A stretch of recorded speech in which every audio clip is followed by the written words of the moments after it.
নমস্কার বন্ধুরা, চেটেপুটে চ্যানেলে আপনাদের সবাইকে স্বাগত। আমি হিটে একটা কড়াই বসিয়েছি। এখানে আমি 1 টিস্পুন রিফাইন্ড অয়েল গরম করেছি। এবার এখানে আমি দিয়ে দিলাম একটুখানি গোটা জিরে।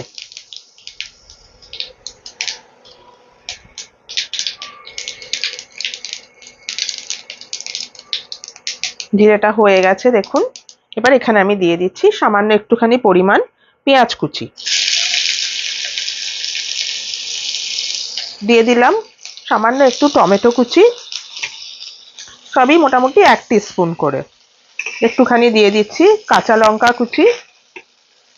এটা অবশ্যই আপনারা আপনাদের স্বাদ বুঝে দেবেন।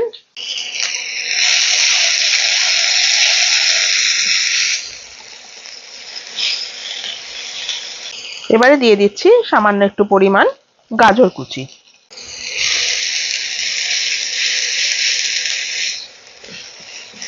এখানে রয়েছে আমার দেখুন দুটো ছোট সাইজের আলু আর বেশ কিছুটা পরিমাণ কড়াইশুঁটি, যেটাকে আমি একসাথে সেদ্ধ করে নিয়েছিলাম। এবার এটা আমি এখানে দিয়ে দিচ্ছি।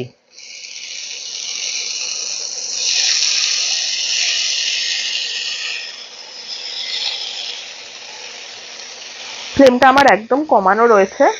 দিয়ে দিচ্ছি এখানে স্বাদ মতো নুন, সামান্য একটুখানি দিয়ে দিচ্ছি চিনি,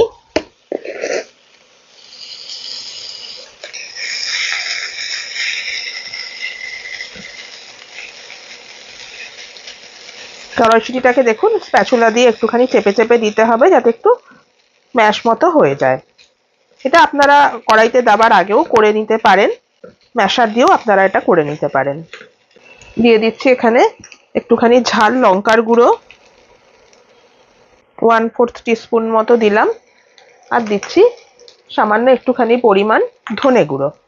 আপনারা এখানে ভাজা জিরে গুঁড়ো একটু অ্যাড করতে পারেন।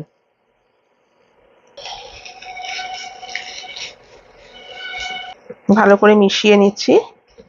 আমি আজকে আপনাদেরকে বানিয়ে দেখাচ্ছি ক্রিসপি টফি পটেটো। খুব সুন্দর একটা স্ন্যাক্স রেসিপি এটা, বিশেষত বাচ্চাদের তো ভীষণই ভালো লাগবে। দেখুন এটা আমার প্রায় হয়ে গেছে, মিশে গেছে সবটা। এবারে আমি ওপর থেকে দিয়ে দিচ্ছি একটুখানি ধনেপাতা কুচি।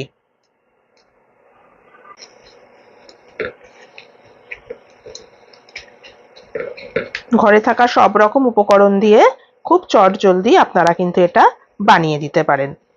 খুব টেস্টি একটা রেসিপি এটা। চলুন আমার এটা হয়ে গেছে। এবারে আমি আটাটা মেখে নিই। ফ্লেমটা আমি অফ করে দিলাম। এটাকে আমি একটা পাত্রে এবার ঢেলে দিচ্ছি ঠান্ডা হবার জন্য। দেখুন আমি একটা মিক্সিং বোলের মধ্যে কিছুটা পরিমাণ আটা, কিছুটা পরিমাণ ময়দা নিয়েছি। যেরকম এই যে কাপটা, এই কাপের 1/2 কাপ পরিমাণ আটা, 1/2 কাপ পরিমাণ ময়দা আমি এখানে নিয়েছি। আপনারা পুরো ময়দায় করতে পারেন, শুধু আটাতেও করতে পারেন, বা আমার মতো আটা ময়দা মিশিয়েও করতে পারেন। এবার এখানে আমি দিয়ে দিচ্ছি স্বাদ মতো নুন, দিয়ে দিচ্ছি একটুখানি কালো জিরে, আর দিয়ে দিচ্ছি মোটামুটি আপনার 2.5 টেবিল স্পুন মতো গলানো ঘি। এটা একটু গরম আছে, সেজন্য আমি চামচ দিয়ে প্রথমে এটাকে একটু নাড়িয়ে নিচ্ছি। এবার আমি হাতের সাহায্যে ময়ানটাকে ভালো করে দিয়ে নিচ্ছি। খুব ভালো করে আমার ময়ানটা দেওয়া হয়ে গেছে। দেখুন এই যে দলাকুলি এরকম হয়ে যাচ্ছে, আবার ভেঙে দিলে গুঁড়ো গুঁড়ো হয়ে যাচ্ছে।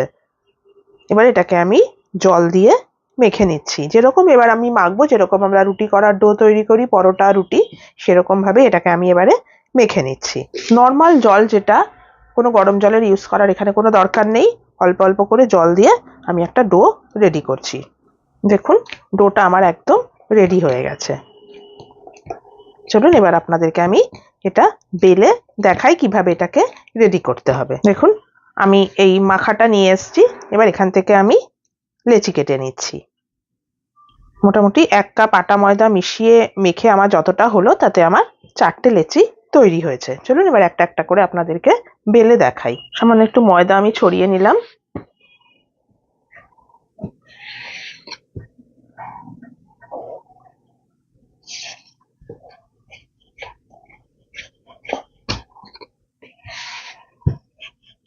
দেখুন এরকম সাইজের একটা রুটি আমি বেলে নিলাম।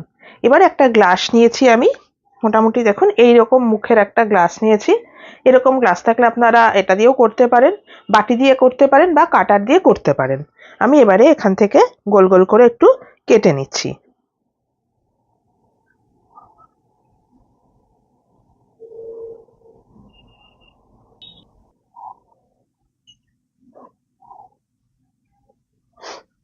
দেখুন এরম এরম সাইজের আমার এক একটা রাউন্ড শেপের লুচির মতো তৈরি হয়েছে। এভাবে সবগুলো রেডি করে আমি আপনাদের দেখাচ্ছি। দেখুন বন্ধুরা, আমি এরকম ভাবে রেডি করে এটা নিয়ে এসেছি।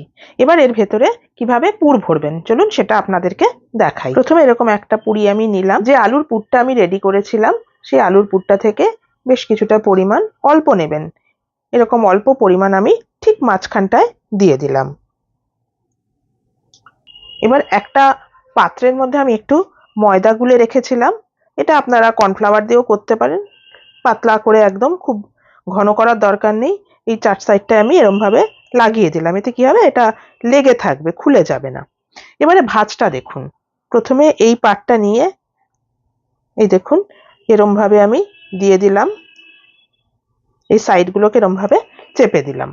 তারপরে এই যে ওপরের পাটটা আছে, ওপরের পাটটাকে নিয়ে এই দেখুন এরম ভাবে আমি করে দিলাম। এই সাইডটাকে আমি এই যে চেপে দিলাম, মানে এই যে পুরটা দেখুন মাঝখানেই আছে, সাইডে কিছু নেই। একটু হাতের সাহায্যে আমি লম্বা করে দিলাম। দেখুন এবারে যেরম ভাবে আমরা মানে আমরা যে এক্লেয়ার্স কিনে খাই বা কোনো টফি কিনে খাই, তার যে সাইডটা মোড়ানো থাকে সেরকম ভাবে একটুখানি হাতের সাহায্যে এই যে মুড়িয়ে দিলাম। একটা এই পাশে তুলে দিলাম, আর এইটা একটা দেখুন এই যে এই সাইডে তুলে এরম ভাবে চেপে দিলাম। দেখতে হলো কিরকম, তাহলে দেখুন পুরো টফির মতো দেখতে লাগছে তো। খুবই সোজা, এইভাবে করতে হবে। চলুন আমি আরেকটা আপনাদেরকে করে দেখাচ্ছি। দেখুন আরেকটা আমি নিয়ে আসলাম, সামান্য একটুখানি পুর নিলাম। দেখুন চারপাশে আমি লাগিয়ে দিচ্ছি ময়দার গোলাটা। এই পাটটা আগে তুলে দিলাম, এই যে এরম ভাবে সাইডটাকে লক করে দিলাম। আবার এই পাটটা তুলে আনলাম, তুলে এই যে সাইডটাকে দেখুন লক করে দিচ্ছি। এটাকেও চেপে দিচ্ছি, আটকে যাবে এটা। দেখুন এবারে এই যে খুবই সোজা, দেখুন এই যে। আর এটাকে বিপরীত দিকে দুটো দেখুন, এই দেখুন পুরো একটা টফির মতো হয়ে গেল। এভাবে সবগুলো রেডি করে আমি আপনাদেরকে দেখাচ্ছি। দেখুন বন্ধুরা, আমি এরকম ভাবে এগুলো রেডি করে আপনাদেরকে দেখালাম। এবারে চলুন এগুলোকে আমি ভেজে ফেলি। দেখুন বন্ধুরা, আমি হিটে একটা প্যান বসিয়েছি, এখানে আমি কিছুটা তেল গরম করলাম। তেলটা গরম হয়ে গেছে, এবার একটা একটা করে এই টফিগুলো আমি তেলের মধ্যে ছেড়ে দিচ্ছি। ভীষণই ইউনিক একটা রেসিপি, এটাও খুব ক্রিস্পি হয়। একটা পিঠ হয়ে গেলে আমি উল্টে দেব। আপনারা যদি আমার চ্যানেলের নতুন বন্ধু হয়ে থাকেন তাহলে প্লিজ আমার চ্যানেলটিকে সাবস্ক্রাইব করে একটা লাইক করে আমার পাশে থাকবেন। আর যদি ফেসবুক থেকে দেখেন তাহলে অবশ্যই কিন্তু আমার পেজটিকে ফলো করে নেবেন। সম্পূর্ণ ঘরোয়া উপকরণ, দেখুন সবগুলো উপকরণই আমাদের ঘরে থাকে। এটা বানিয়ে একটু সসের সাথে বাচ্চাদেরকে যদি আপনারা টিফিনেও দিয়ে দেন, টিফিন বক্স কিন্তু একদম ফাঁকা হয়ে যাবে। দেখুন লাল লাল করে মোটামুটি আমার ভাজা হয়ে গেছে, এর থেকে বেশি লাল করার দরকার নেই। এবার আমি তেল থেকে তুলে দিচ্ছি। চলুন এবার আমি আপনাদেরকে এটা সার্ভ করে দেখাচ্ছি। দেখুন বন্ধুরা, রেডি হয়ে গেল আমার ক্রিস্পি টফি পটেটো। আপনারা অবশ্যই কিন্তু বাড়িতে ট্রাই করবেন, বাচ্চাদের দেবেন, শুধু বাচ্চারা কেন বাড়ির সকলকে দেবেন, দেখবেন সকলেরই খুব পছন্দ হবে। আজ তাহলে চলি, আবার চলে আসবো অন্যদিন নতুন কোনো রেসিপি নিয়ে। সুস্থ থাকবেন, ভালো থাকবেন, নমস্কার।